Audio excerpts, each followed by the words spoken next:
My name's Nina Christian.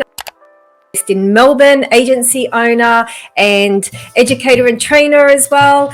And I really specialize in helping people use content marketing, predominantly organic content marketing, to build their brand. So that could be a personal brand, small business brand. As we get into it, I received an email yesterday and I wanted to share some of that with you because it's really insightful as we get into the myths. It's going to give you some context. So I have a couple of groups that I email to. I have a group of content creators that I communicate regularly, and also have a large group of young marketers who I communicate regularly with and encourage them in their marketing journey, whether it's their marketing career or whatever they're doing to build their brand online as well. I've been doing that for a few years and I love those guys. I'm just so passionate about their journey and what they're doing and being part of that. And so it really touched me yesterday when I got an email from someone. I won't say their name. Sometimes when you think that people aren't watching, you show up online, you pour your heart out, you give your best, and nobody watches, nobody engages, and you think, flip, is this even worth it? Flip, am I wasting my time?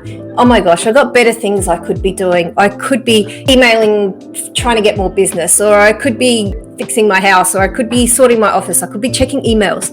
And instead, you're faithfully showing up online with content, trying to help people, and you think, is anybody even watching? I want to read you this email because that's the answer to this question.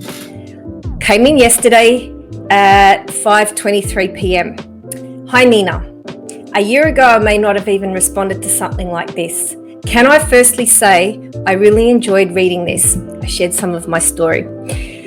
I know I'm probably on a list of a few thousand others, but I genuinely felt like this deserved a response. You see, I've been following you and your content since April 2018. In brackets, yes, I did go back and check, smiley face. Not once have I ever reacted, responded, or engaged with anything that I've seen. I am, or was, a bona fide classic lurker. And I don't think that was ever a reflection of what you posted or presented, but more a reflection of where I was personally. I didn't create, I merely critiqued. But eventually, I got sick of that. And I realized I needed to turn from a critic into a creator.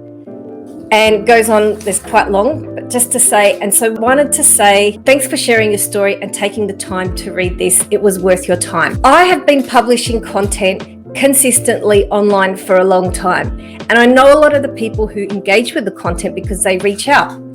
But as you know, there are so many people who see your content and observe it and take it in, but don't engage online. Today, we're looking at a lot of the myths around content creation and what you can do about that. So one of those myths is that nobody's watching. And I want to tell you, people are watching. They are watching keenly. Think about all the times that you go online and nobody responds. I can be 100% confident, but there are people watching and they're just sitting there and they're not saying anything. And maybe that's you, and that's completely okay, because we're all like that sometimes. Think about the number of times you go and watch something online and you don't engage in the comments. You don't let the person know that you watch them. Sometimes you might, but most of the time you don't. It's just part of the rite of passage. So the second myth that I want to tell you about is, I don't have anything to say. A lot of people think, I don't have it. Well, what am I going to show up and talk about? And there's two answers to that. First of all is, if you're doing something in business, if you're serving a group of audience in some capacity, helping them navigate from point A to their desired point B, you have something to share because you're helping them get to where they want to go. And you either have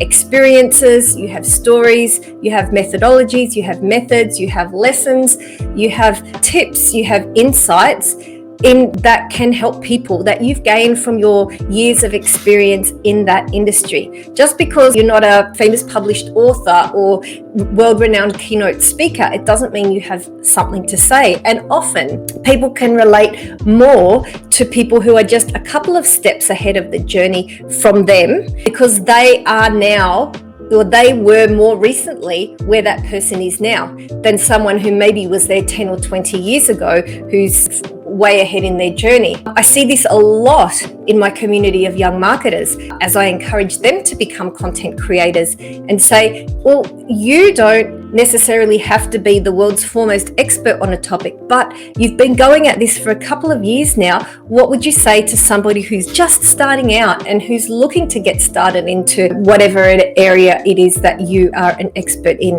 Facebook ads or blogging or account management or whatever it is? And conversely, if you are an expert in something, you might be new online, but if your jam is business technology or health coaching or helping people to become more confident, and that's what you do in your daily work life, then you have amassed so much knowledge and experience. It's about understanding how to package that up and share it. And so many people have hidden content that's sitting there collecting digital dust on their PC, things that they could actually be using and drawing on to get their message out into the world. So that's number one, nobody's watching. The second myth, I don't have anything to say. And myth 3 is just publish and that's enough. Just get something out there.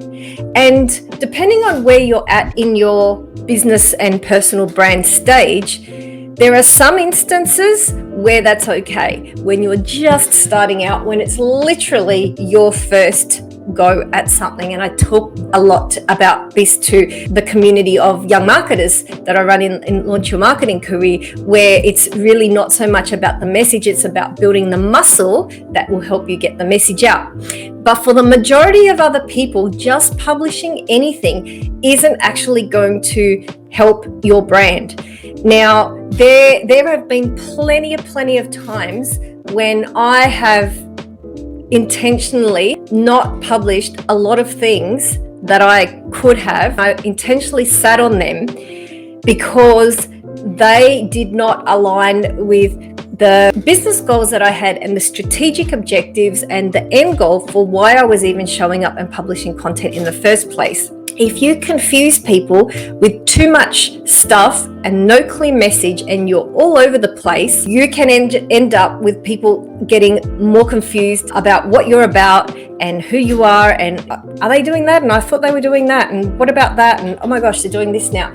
That's one thing. And the second thing is that you really need to make sure that it's strongly aligned to your brand, and the visual part is becoming more and more important as our content is having to cut through in a very noisy marketplace at the moment. So right now, it's a lot harder to get your message heard than it was, say, a year ago. And next year is going to be a lot harder as people who've just started to find their feet and get online this year start to go from crawling to walking to running and actually creating good content with a purpose. Yours also needs to level up, and it needs to be high quality, it needs to be of high caliber, it needs to deliver value. And we talk a lot about what that looks like, what makes high caliber content and how you can create that. And it doesn't have to be lengthy and super in depth and all the rest, but it does need to deliver some outcomes to the viewer, or reader or listener. So having high caliber content is really important, as is visually appealing content and content that's aligned to your brand and your message and your goals. And so the idea, just publish anything and that's okay, while it's good to get into the habit of publishing, if you are trying to build a personal brand, whether it's for yourself or you're trying to build the brand for your business or your agency or cause you might be doing work for, or something that you're wanting to start, having a strategic intention for what you're wanting to build and how content is going to help you get there is paramount. And if you don't have that, just getting something out there just for the sake of it is not always going to help you. In fact, it can actually distract and waste a lot of precious time and energy. So that's on myth number 3. And then finally, myth number 4 is I just need to get the content out there and that's enough. Like I literally just need to press publish and that's enough. And that is also a really, really big myth. Just publishing is not enough. And that's why that's the downfall of when a lot of people think that the answer to their content problems is a piece of scheduling software. I love scheduling software. They're great. I use them probably less and less these days. I still use them. But there's a couple of things that you need to be mindful of if you are using a social media scheduling tool. One, social media is exactly that. It's social. So just posting and having one-way conversation is not going to really engage your brand if you're looking, and I'm speaking more specifically, less so to e-commerce and larger brands. That's quite a different story. In this context, I'd say my main focus is I'm talking to people, individuals who are looking to build either their business brand or their personal brand quickly. And that's where the whole thought leadership comes in and all the rest. So I'm talking specifically around to that audience.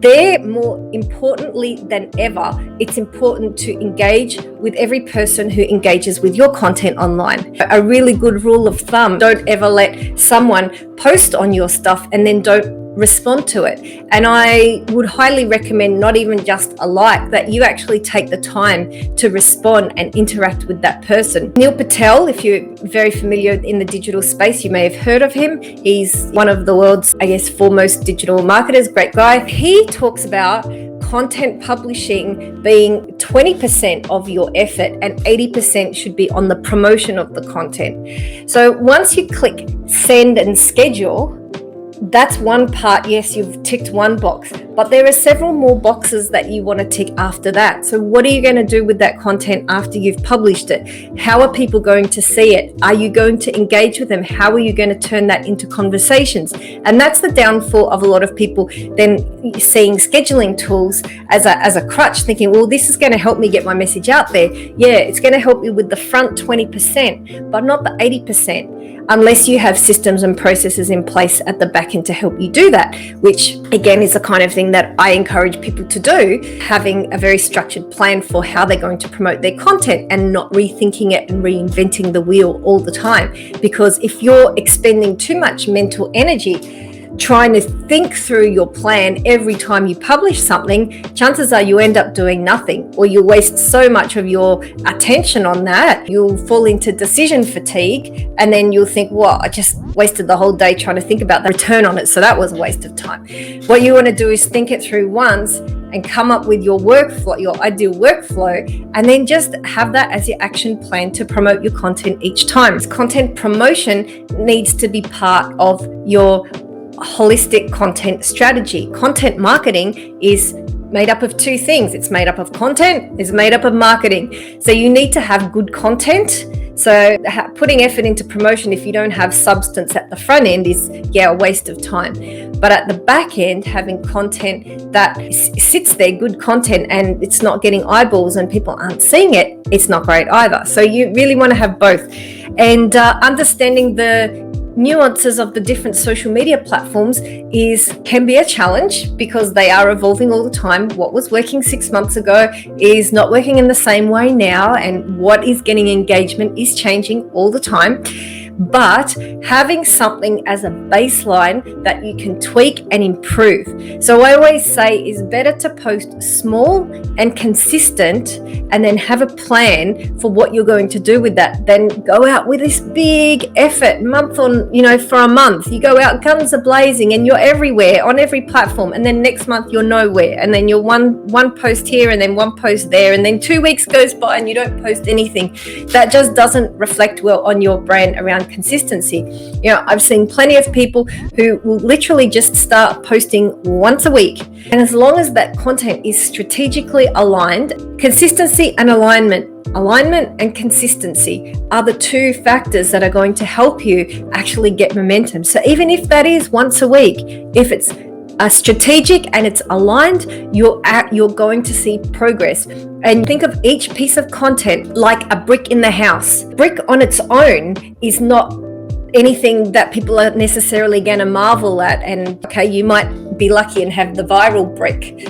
But by and large, it is a systematic game where you are putting one brick on top of each other, to be more precise. And when you're doing that strategically, at the end of the day, you're putting enough bricks in place that it starts to take form.